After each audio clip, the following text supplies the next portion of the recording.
जी बिस्मिल्लाहिर्रहमानिर्रहीम। General ledger वो था जनरल जर्नल या खाली आप जर्नल भी कह सकते हैं, और ये है laser.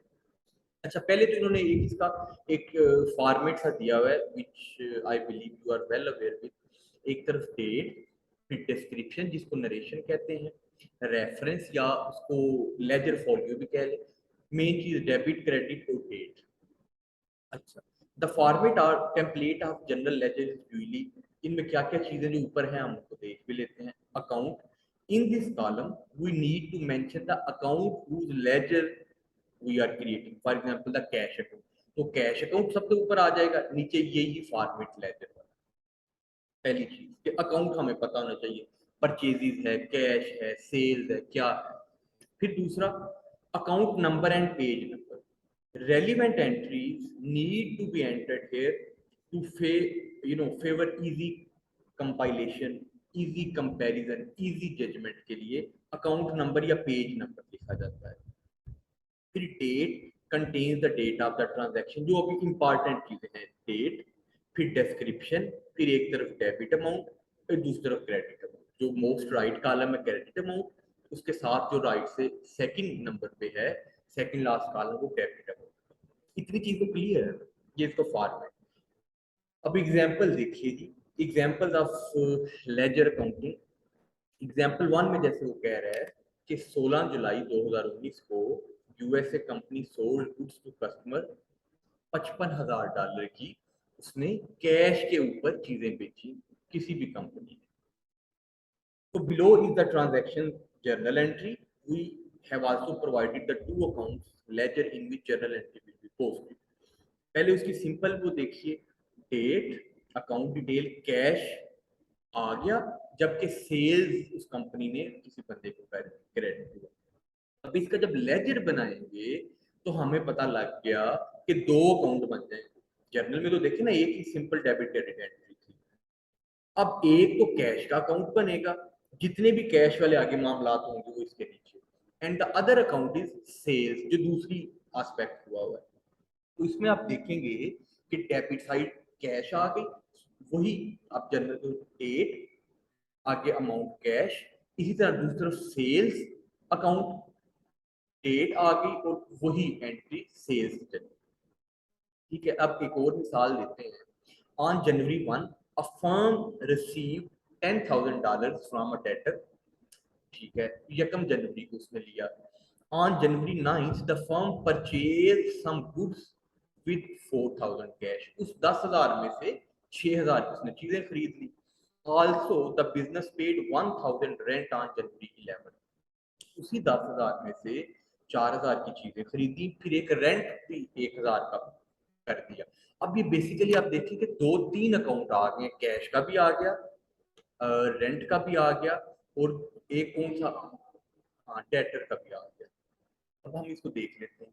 Receiving cash from the debtor will increase the cash balance which will a debit entry. हमें पता है जो कैश हमारा इंक्रीज हुआ एक debit. Cash payment for rent and good will be credit entry as cash balance will go down, वो एक credit entry. The debtor will be credited as the giver of cash. जो debtor है वो भी हमें उसकी भी एंट्री हम क्रेडिट कर लेंगे। क्यों? क्योंकि उससे हमने पैसे लेने वो दे दिए उसने। The goods being an asset will be debited after the purchase. जो चीजें खरीदी गई हैं वो डेबिट होंगी, चीजें हमारे पास आ गई हैं। रेंट वो भी डेबिट होगा। After subtracting credit balance from the debit, the business will be left with a debit balance of 5,000 cash। कैसे? एक तो हमने वैसे कर लिया ना, 4,000 एक गए, 1,000 एक गया, 10,000 में से 5,000 ही रह गए ना। ये तो डेबिट बैलेंस हमें वैसे पता चल गया, आगे हम इसको एंट्री से भी देख लेते हैं। फिर क्या कहता है कि debtor goods goods and rent had no adjustment as they were single entries. अगर तो एडजस्टमेंट होती कोई तो वो तो हम बाद में देखते, लेकिन ये सिंगल एंट्री है। The balance after adjustment will be taken to respective credit और debit side of the trial balance. जब ट्रायल बैलेंस बनाएंगे उसमें भी 5,000 हमारा डेबिट बैलेंस रहेगा, क्योंकि और कहीं जरूरत ही नहीं पड़ रही कि बैलेंस कहीं पे जा ही नहीं रहा। फिर balance adjustments in the general ledger normally occur at the end of accounting year. Some firms also ask for monthly adjustment. जो बैलेंस की एडजस्टमेंट होती है ना लेजर में, वो साल के एंड पे एक दफा देखी जाती है। अब ये देखिए कौन कौन से अकाउंट बनेंगे कि कैश अकाउंट बनेगा एक, उसमें आप देखिए, फिर उसके बाद डेटर अकाउंट, और तीसरा गुड्स अकाउंट, रेंट अकाउंट। अच्छा, इसमें कैश अकाउंट में अगर आप देखिए जनवरी 1 को हमें डेबिट अमाउंट हुई थी, डिस्क्रिप्शन के वो amount receive from the debtor, या आपने डेटर लिख दिया 1000, जबकि 9 जनवरी को हमने क्या कहा था, तो उसने क्या किया 9 जनवरी को, दोबारा देख लेते हैं। फर्म परचेजेस सम गुड्स, इसमें 4000 की चीजें खरीदी थी, तो 4000 की जो चीजें खरीदी, ये हमारा, अभी हम सिर्फ कौन सा देख रहे हैं जी, हम कैश अकाउंट देख रहे हैं, तो 4000 क्या कैश के पॉइंट ऑफ व्यू से वो 4000 क्रेडिट बैलेंस, ठीक है। जबकि 1000 जनवरी 11 की सिर्फ कैश से रिलेटेड, जो रेंट भी 1000 दिया था, वो रेंट भी क्रेडिट बैलेंस जनवरी 11, ठीक है। टोटल कैश है हमारे पास कितना बच गया, डेबिट साइड या क्रेडिट साइड, तो वो हम देख लेंगे। क्रेडिट साइड को जमा करें, डेबिट में से माइनस करें, 5000 डेबिट बैलेंस बचना चाहिए, ऐसे ही। आगे डेटर अकाउंट की, इसकी तो हमें पता है एक ही एंट्री थी डेटर अकाउंट की, वो क्या थी, हमने 10,000 रुपया, जो डेटर का अकाउंट है, ये बेसिकली क्रेडिट है ना, तो हम 1 जनवरी को वही ऊपर देखें, अकाउंट क्रेडिट हुआ है ना 1 जनवरी को, डेटर का जो ऊपर, यानी कैश में कैश डेबिट है ना, तो ये डेटर के अगेंस्ट क्रेडिट साइड, जिससे जिस जो है हमारी, हमने 1000 की चीजें खरीद ली, कैश उसके पास चला गया, तो ये टोटल क्रेडिट अमाउंट भी 1000 ही गई ना हमारे पास।